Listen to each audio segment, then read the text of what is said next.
আর যেটা দেখছো সেটা হলো টুনা ফিশ। আমি নিয়ে এসেছিলাম বাজার থেকে টুনা ফিশ, দুটো তুলেছিলাম, দুটোতে 550 ওজন হয়েছিল আর দাম ছিল 130 টাকা কেজি। তো সেই মতো টুনা ফিশ ওখান থেকে কেটে নিয়ে এসেছিলাম।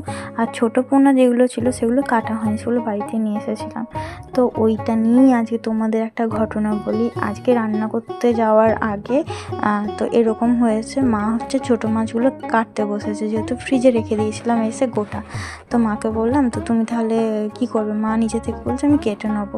তো সেই মতো হচ্ছে মা কাটতে বসেছে। মা কেটে যখন ওর যে হচ্ছে তেল পোঁটাটা থাকে সেটা আমাকে দিয়ে গেছে কিটোকে খাওয়ানোর জন্য রান্না করে। তো সেই মতো আমি কী করলাম, যে ওর একটা মাছের মাথা ছিল আর ওটা দিয়ে গেছে। মা যখন দেখতে পাচ্ছে ওটা তেতো হবে, তাহলে হচ্ছে দেওয়ার দরকার ছিল না। এইবার মাকে যখন বললাম যে আমি তরকারিতে তো ভুলে দিয়ে ফেলেছি, আমি তো বুঝতে পারিনি তেতো হবে, আর জিনিসটা একটু কেমন দেখতেও ছিল, তুমি যখন বুঝতে পারলে যে ওই পোঁটাটা হচ্ছে তেতো আছে, তুমি তাহলে দিলে কেন? সেই নিয়ে তো মায়ের সঙ্গে আমার তুমুল ঝগড়া হলো আজকে। সে এমন ঝগড়া হলো, মাও ভাত খাওয়া বন্ধ করেছে, আমিও ভাতটা আজকে দুপুরে খেলাম না। তারপর ঝগড়া করতে করতে আমি আমার রাগ ভাঙিয়ে খেলাম। খাওয়ার পরে দেখলাম কিরোকে খেতে বসিয়েছে, ওকে খাইয়ে দিলাম।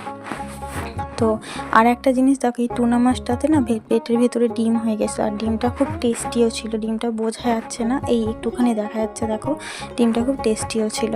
আর এই নিয়ে তো মা এখনও পর্যন্ত খেলো না, মা এখনও রাগ করে বসে আছে। আর মা যেহেতু এরকম ঝগড়া কোনোদিনও করেনি, তো মায়ের ঝগড়া করার একটা কারণও রয়েছে। কারণটা হলো, মায়ের যেহেতু কাজ চলে গেছে, মায়ের এমনি মাথার মানে চারিদিকে চিন্তা ঢুকে গেছে যে কীভাবে কী করে সংসার চলবে। এইটুকু টাকায় তো সংসার চলে না, যেহেতু আমরা অন্যের কাজ করেও সংসার মানে সংসারটা টানছি। ওদিকে মা অন্য জায়গায় হচ্ছে এমনি ছোটোখাটো কাজ করছে, সেখানে প্রায় 2 মাসের মতো কাজ করছে, কিন্তু মাকে এখনও পর্যন্ত 1 পয়সাও দেয়নি। তো সেই জায়গা থেকে মার টেনশনটা বেড়ে গেছে। তোমরা কে কেমনভাবে টুনা ফিশ রান্না করো আমাকে একটু জানিও তো। আমি তো বাঙালি, সেই জন্য আমি পটল দিয়েই রান্না করেছি, কারণ হচ্ছে টুনা ফিশ এমনিও রান্না করা যায়, তো পটল দিয়ে একদম কষিয়ে সুন্দর করে রান্না করেছিলাম। অ্যাজ ইউজুয়াল এতে যেমন মশলা পরে ঘরোয়া মশলাগুলোই দিয়েছিলাম। তারপরে ঝোলটা যখন ফুটে এসেছিলো তখন দিয়েছিলাম হচ্ছে মাছ।